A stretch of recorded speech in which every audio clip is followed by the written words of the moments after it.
Doctor Tariq साहब, ये आपको प्रोग्राम में वेलकम करते हैं। डॉक्टर तारिक फजल चौधरी साहब, जो कश्मीर की सूरत हाल है, मुझे थोड़ी सी फ़िक्र हो रही है, टू बी वेरी ऑनेस्ट। आप लोगों को इलेक्शन लड़ना चाहिए भरपूर तरीके से, उसमें गर्मजोशी भी होनी चाहिए, सियासी माहौल भी होना चाहिए, लेकिन जहाँ गोली वोली आ जाए तो वो फिर तशवीश होनी चाहिए। और हमने भुगता भी है बलूचिस्तान और KP के अंदर, और अब जेके में ये सूरत हाल देख के तो लम्हा फिक्रिया। मलिक साहब, ये जो सूरत हाल जिसका आप जिक्र कर रहे हैं, ये दो अलग अलग चीज़ें हैं। पहली बात तो ये है कि इलेक्शन जो आज जम्मू कश्मीर में होने जा रहे हैं, उसका पहला मरला जो है जो मुकम्मल हुआ है कल, वो मीरपुर डिवीज़न का था और उसमें 13 हलकों में कल पोलिंग हुई है। और 13 हलकों की पोलिंग में सिर्फ एक हलके में फायरिंग का एक वाक़या हुआ है, और वो भी दो ऐसी पार्टीज़ के दरमियान हुआ है जिनमें पुरानी दुश्मनी चल रही थी। इंसिडेंट तो कल रावला कोर्ट में भी हुआ है। नहीं, मैं अर्ज़ करता हूँ, रावला कोर्ट में कोई इलेक्शन नहीं था। मैं आपको वाक़या हुआ है कि नहीं हुआ जी? मैं आपको बता रहा हूँ, दो अलग अलग चीज़ें हैं। इलेक्शन सिर्फ मीरपुर डिवीज़न में हुआ है, ये हमें जानना ज़रूरी है कि वो इलेक्शन बड़े पुरअमन माहौल में हुआ है। सिर्फ एक पोलिंग स्टेशन के ऊपर फायरिंग हुई है जिसमें एक इंसानी जान का नुकसान हुआ, बड़ा अफसोसनाक वाक़या हुआ। उसके अलावा LA6 में एक या दो पोलिंग स्टेशन से पोलिंग बूथ पे पोलिंग बक्से उठाए गए, वो भी कैंडिडेट गिरफ्तार हुआ, अभी वो जेल में है।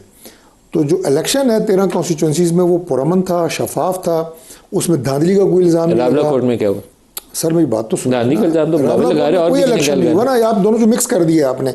मैं नाज़रीन को ये अर्ज़ करना चाह रहा हूँ कि रावला कोर्ट में हुआ क्या सर? सर पहले रावला कोर्ट कर लें या इलेक्शन? रावला कोर्ट पहले कर लेते हैं, फिर मैं आप पे इलेक्शन पे दोबारा आ जाते हैं ना, क्योंकि मिक्स ना करें। ये मैं बात आपको बताऊँगा एंड पे कि ये जो रावला कोर्ट के लोग हैं, ये चंद हज़ार हैं। वोट मीरपुर डिवीज़न में कल 6 लाख लोगों ने डाला है, और उन 6 लाख लोगों को ये रावला कोर्ट वाले रोकना चाह रहे थे। रावला कोर्ट के चंद हज़ार लोग जो बैठे हैं धरने में, इन्होंने जो टोटल तादाद है वोटर्स की सिर्फ एक डिवीज़न मीरपुर में, वो 14 लाख है। इन्होंने कल उन्हें कॉल दी कि बाइकआउट करें।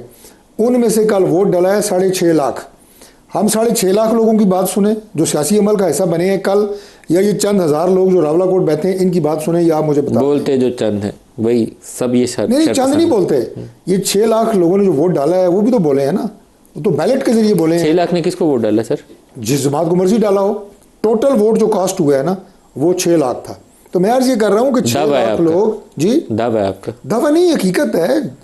जो बैलेट बक्से हैं, जो रिजल्ट है, उसके ऊपर किसको कोई एतराज़ नहीं है। कोई पीपल्स पार्टी ने ये नहीं कहा धांधली है। क्या कहा उन्होंने? वो कहते हैं धांधली है नून लीग की फेवर में, और क्या कह रहे हैं? नहीं सर, वाशगाफ अल्फाज में कह रहे हैं, शक की गुंजाइश भी नहीं छोड़ रहे।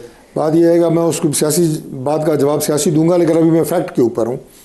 एक हल्के के ऊपर किसी ने ये नहीं कहा कि कोई जाली वोट डाला है, काउंटिंग में कोई फ़र्क है। ये बात मलिक साहब आती होती है कैंडिडेट से।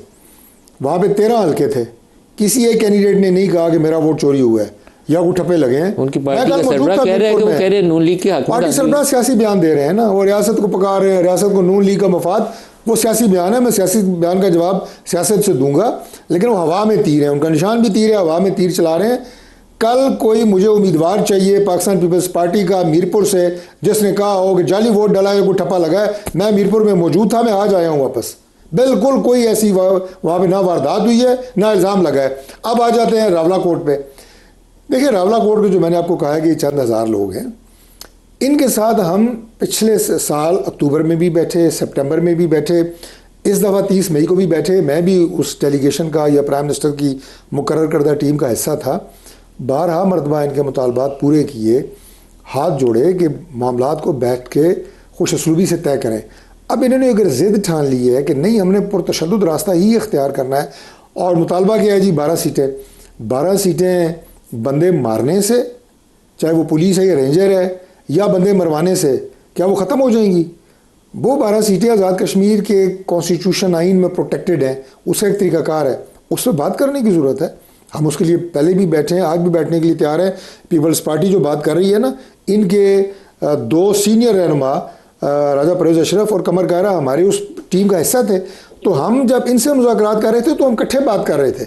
इसमें नून लीग का मफाद या रियासत का मफाद या अवाम का मफाद, वो इस चैप्टर में था नहीं। हम सिर्फ आज़ाद कश्मीर के अमन की बात कर रहे थे। नाज बलोच साहब और अहमद बिलावल महबूब भी हमारे साथ है, दोनों को खुशामदीद कहते हैं। बिलावल का वो नून लीग वाला स्टेटमेंट एक दफ़ा ज़रा दोबारा सुना दें, तो फिर नाज से उसका जवाब भी लेते हैं। दिखाइएगा जी।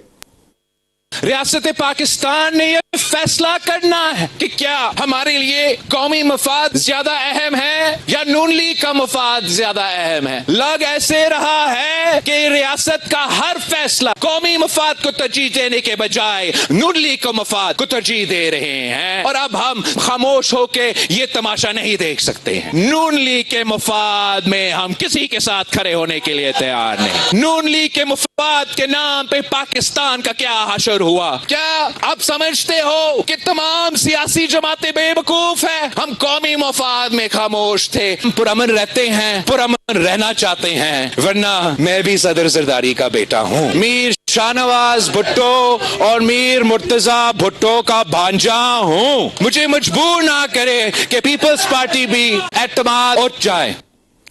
नाज बीबी, क्या वजह हुई कि बिलावल को ये धुआंधार तकरीर करनी पड़ी? बिस्मिल्लाहिर्रहमानिर्रहीम। नदीम मलिक साहब, कल जो इलेक्शंस के आज़ाद कश्मीर के इंतखाबात के अंदर जो हालात आपने देखे होंगे और ये पूरी दुनिया ने देखा, सोशल मीडिया पे, कैमरास पे, कैमरे की आंख ने देखा, ना देखा तो सिर्फ वफाकी हुकूमत ने नहीं देखा, ना देखा तो शायद पंजाब हुकूमत ने नहीं देखा कि किस तरह से बेतौकीरी वोट की गई, ठप्पे किस तरह प्रिजाइडिंग अफसर के सामने लगाए गए, यहाँ तक कि बैलेट बॉक्सेस को वोटों समेत जाके बिल्डिंग इमारतों की छत पे बैठकर जलाया गया, जिसकी तमाम विजुअल्स और फुटेजेस मौजूद हैं। आपने देखा होगा किस तरह असलहे की नुमाइश की गई, किस तरह गोलियां चलाई नाज बीबी भेजेंगी डॉक्टर तारिक साहब को, आपकी तादी जमात है।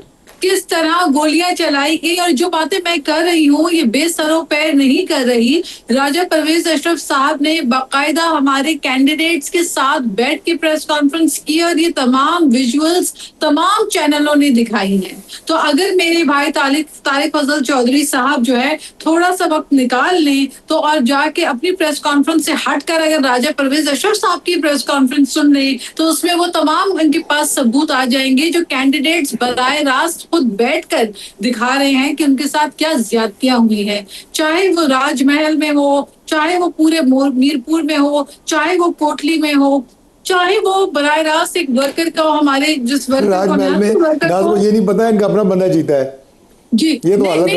नाज वहाँ पे आपका बंदा जीता है राजमहल में। जी हाँ, वो भी आपके मुजफ्फर साहब पीपल्स पार्टी के हैं। मैं बात कर लूं, मैं खप्पे मार के खुद जीत गई हैं आप। मेरी बात सुने नहीं, खौफे खुदा करें आजाद कश्मीर के बारे में मालूमात रख के बात करें। बहुत एहतराम के साथ जिस हल्के में जीती है उसी पे इल्जाम लगा रहे हैं। आप आपस में तय कर लें, दोनों हैं, आप तय कर लें। मैं तो रहा हूँ वहाँ पे हफ्ता 10 दिन, उन्हें पता ही नहीं है कि वो खुद जीती है। बहुत ही एहतराम के साथ, आप बहुत ऑनरेबल मेंबर हैं पार्लियामेंट के और आपकी बहुत इज्जत करती हूँ। बात करने का मौका दे दे तो शायद आपको बताया है, आप मुकम्मल बात करें। मैंने कहा जिस हल्के पे आपने इल्जाम लगाया वहां से आप खुद जीती हैं, मैंने सिर्फ ये बात की है।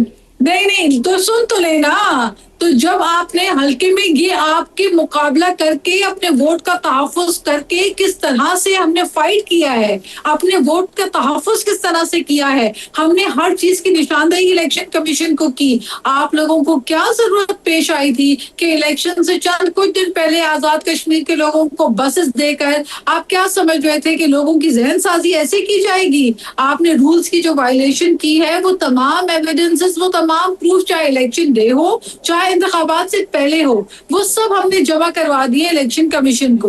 अब बात यह है कि जहां पर आपने ये भी नहीं देखा कि पाकिस्तान पीपल्स पार्टी के वर्कर को शहीद किया गया। फिर ये जो बयानों का सिलसिला है, अगर पंजाब से वजीर आला खुद आकर जलसों में, तकरीर में अगर पाकिस्तान पीपल्स पार्टी और सिंध हुकूमत को, एक सूबे की हुकूमत को आड़े हाथों लेंगी तो ये नामुनासिब रवैया है। इससे इत्तेफाक नहीं, इससे नफरतें फैलती हैं और हम नहीं चाहते कि नफरतों के बीज दोबारा बोए जाए। पाकिस्तान पीपल्स पार्टी कराची से लेके जीबी तक हमारी प्रेजेंस है और हमारे नुमाइंदगान हैं।